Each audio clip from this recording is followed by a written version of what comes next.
पाकिस्तान और अफगानिस्तान की क्रिकेट टीमों के दरमियान तीसरे T20 इंटरनेशनल मैच में टीम पाकिस्तान की कामयाबी और टीम की तब्दीलियों पर गुफ्तगू करेंगे। तो फाइनली शारजा क्रिकेट स्टेडियम में पाकिस्तान ने अफगानिस्तान को तीसरे T20 इंटरनेशनल मैच में 66 रन से शिकस्त देकर सीरीज़ में न सिर्फ पहली कामयाबी हासिल की बल्कि साबित किया कि अगर पहले दो मैचों में हम वो गलतियां नहीं करते जो हमसे सरजद हुई और तीसरे मैच में जिन चीज़ों को हमने ठीक किया अगर वो पहले दो मैचों में हो जाती तो शायद इस सीरीज़ का नतीजा कुछ और होता। लेकिन बहरहाल अब तारीख़ रकम हो चुकी है और पाकिस्तान और अफगानिस्तान के दरमियान तीसरे T20 मैच पर गुफ्तगू के लिए वीडियो लिंक पर लाहौर से हमारे साथ मौजूद हैं टेस्ट ऑलराउंडर अब्दुल रज़ाक साहब। खुशामदीद कहेंगे अब्दुल रज़ाक साहब आपको।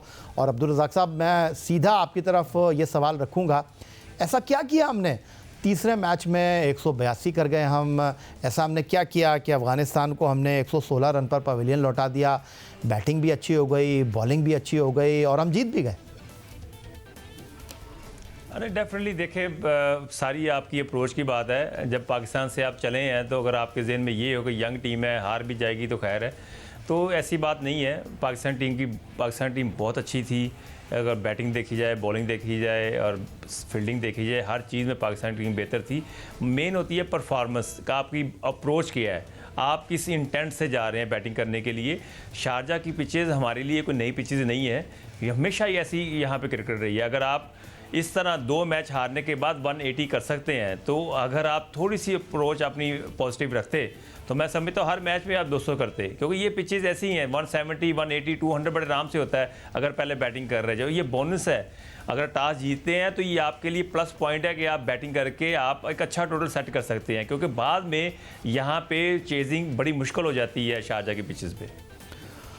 तो अब्दुल रज़ाक साहब, ये अगर मैं आपसे जानने की कोशिश करूं कि वो जो हम गुफ्तगू कर रहे थे कि इफ्तिखार को खिला लो, एक मिडिल ऑर्डर बैट्समैन आपके पास है जिसने डिलीवर भी किया है, जो पिछले 1.5 साल से इस टीम के साथ खेल रहा है, उसको आपने बग़ैर किसी वजह के बाहर बिठाया। तीसरे मैच में इफ्तिखार ने 25 गेंदों पर 31 रन की जो है वो इनिंग खेली और उनकी इस इनिंग का बड़ा किरदार रहा मिडिल ऑर्डर में, क्योंकि मिडिल ऑर्डर में पहले दो मैचों में हमारे बैट्समैन रुक ही नहीं रहे थे।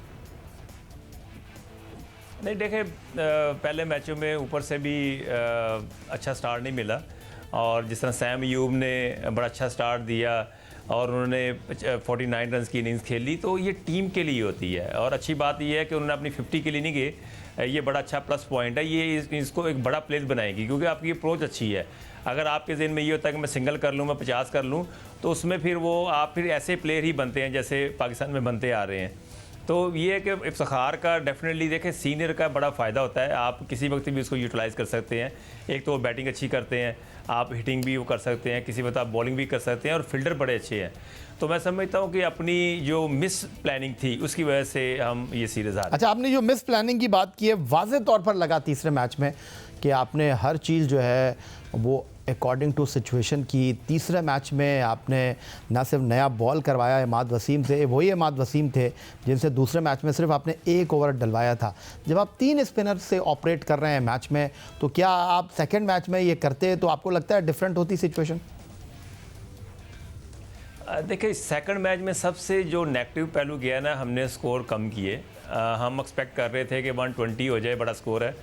तो ये इस तरह की पिचेज़ नहीं है। यहाँ पे आप जितना फर्स्ट बैटिंग का मतलब ये होता है कि मैक्सिमम आप करें, और बाकी बॉलर की यूटिलाइजेशन की बात ये देखें, शारजा में हमेशा नया बॉल स्विंग करता है, और अगर आप सीम बॉलर हैं तो आप बड़े इफेक्टेबल होते हैं। तो इस वजह से मैं समझता हूँ, क्योंकि अफगानिस्तान ने भी अपने फास्ट बॉलरों को यूटिलाइज़ किया, उन्होंने विकटें लेके दी, तो इसी फ्रेम ऑफ माइंड से ये पाकिस्तान भी गया कि हमारे नसीम शाह है, ज़मान है, और ये नया बॉल अच्छा करेंगे तो विकटें लेके देंगे। पर वो स्कोर कम होने की वजह से सारा प्रेशर बॉलर्स पे था। अच्छा अब्दुल रज़ाक साहब, बड़ी आप क्रिकेट खेले हैं, बड़े आप उतार चढ़ाव के साथ आपके करियर में बड़े अप्स एंड डाउन रहे हैं।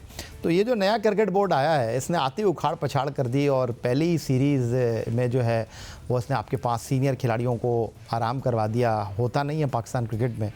तो अब ये भी इत्तलात आ रही हैं कि इस चीज़ को कंटिन्यू रखा जाएगा न्यूजीलैंड के ख़िलाफ़ सीरीज़ में, क्योंकि वो भी कुछ इतनी बड़ी टीम लेकर नहीं आ रहे हैं। हम इस सीरीज़ में हारे हैं अपनी गलतियों की वजह से, गलत फ़ैसलों की वजह से, लेकिन सारा मलबा हम नए खिलाड़ियों पर डालकर आगे बढ़ने की कोशिश कर रहे हैं।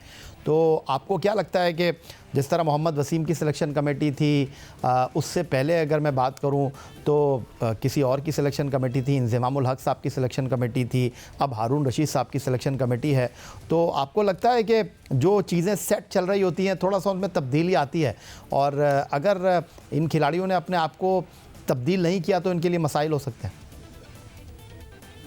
नहीं, डेफिनेटली देखें, यहाँ पे ना दौड़ लगी हुई है। जो भी जिसके पास पावर या अथॉरिटी आती है वो समझता है कि जी मैं आप प्लेयर प्रोड्यूस कर दूँ। ऐसा नहीं है, आपकी नीयत बड़ी अच्छी होनी चाहिए। यहाँ तो सिलेक्टरों की तो बात ही छोड़ दें, यहाँ पे जो चीफ जो आते हैं, जो पास्ट में गुजरे हैं, वो बेनिफिट, वो एडवांटेज ले जाते हैं कि जी मेरी वजह से ये सारी चीज़ें हो रही हैं। वो प्लेयरों को, हालांकि उनका काम नहीं है कि प्लेयर फाइंड करना, वो तो एक सिलेक्टरों का काम होता है, तो उसमें वो इंटरफेयर भी नहीं कर सकते, पर वो उन्होंने टेक ओवर किया हुआ था कि जी वो सारी चीज़ें जो हो रही हैं वो सिर्फ एक बंदे की वजह से हो रही है। इसलिए मैं समझता हूँ पाकिस्तान के जो मसाइल हैं ये आते हैं, अल्लाह ताला नीयत के फल देखता है। तो यही वजह है कि एहसानुल्लाह उस वक्त भी था, इसको इग्नोर किया गया।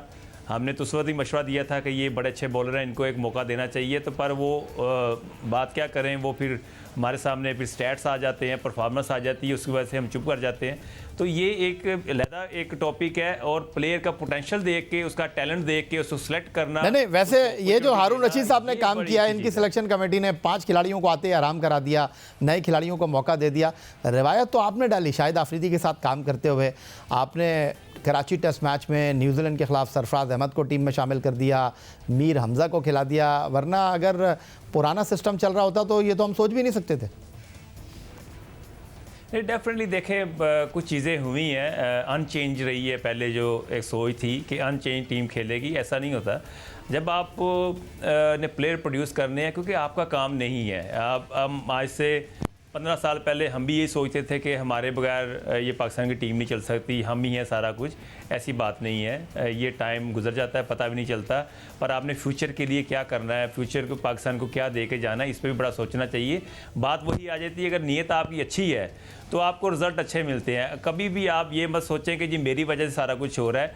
आप सिर्फ अपनी नीयत से फैसले करते हैं, जिसमें नीयत अच्छी होगी तो फिर आपको प्लेयर अच्छे मिल जाते हैं। अच्छा, कुछ नए खिलाड़ियों को हमने ट्राई कर लिया है, लेकिन 2-1 चीज़ें आपके साथ मैं शेयर करना चाहूँगा, आपके सामने रखना चाहूँगा कि अब हमको क्या करना चाहिए, क्योंकि सिर्फ इस टीम में नए खिलाड़ी नहीं खेले, इस टीम में कुछ खिलाड़ियों की वापसी भी हुई और कुछ डिलीवर कर गए, कुछ डिलीवर नहीं कर सके। तो मैं क्विकली आपको बताना चाहूँगा कि ये जो परफॉर्मेंस रही है सीरीज़ में, अब्दुल्ला शफीक 3 मैचों में 23 रन्स कर सके, लास्ट मैच में उन्होंने 23 किए, पहले 2 मैचों में वो अकाउंट ओपन नहीं कर सके थे। मोहम्मद हारिस 3 मैचों में 22 रन्स कर सके, ये पहली सीरीज़ उनकी नहीं थी, वो डिलीवर नहीं कर सके। और तैयब ताहिर 3 मैचों में अनलकी रहे, उनके भी सिर्फ 23 रन ही सामने आए। तो क्या कहेंगे आप? खास तौर पर मैं हारिस के बारे में आपसे पूछना चाहूँगा। देखिए, डेफिनेटली कीपर तो बहुत अच्छे हैं और डोमेस्टिक में बड़ा अच्छा परफॉर्म कर रहे हैं, और अच्छी बात है कि वो लैकिंग में है। जो पास्ट में सिलेक्शन कमेटी थी, वहाँ से ये प्लेयर पिक हुए और अभी तक चलते आ रहे हैं। PSL में उन्होंने बड़ा अच्छा परफॉर्म किया पेशावर ज़ल्मी से। तो ये अच्छी अपॉर्चुनिटी थी, उन्होंने अवेल नहीं की, पर कीपर अच्छे हैं, आपको बिहाइंड द स्टंप बड़ा अच्छा काम करके दे सकते हैं। पर यह कि आपने देखना है कि सेकंड विकेट कीपर आपका कौन होना चाहिए, उसके मुताबिक फिर इनको यूटिलाइज़ किया जाए। बहुत शुक्रिया अब्दुल रज़ाक साहब, आने वाले दिनों में भी आपकी खिदमत हासिल करते रहेंगे तबसरे और तज्ज़ियों के लिए।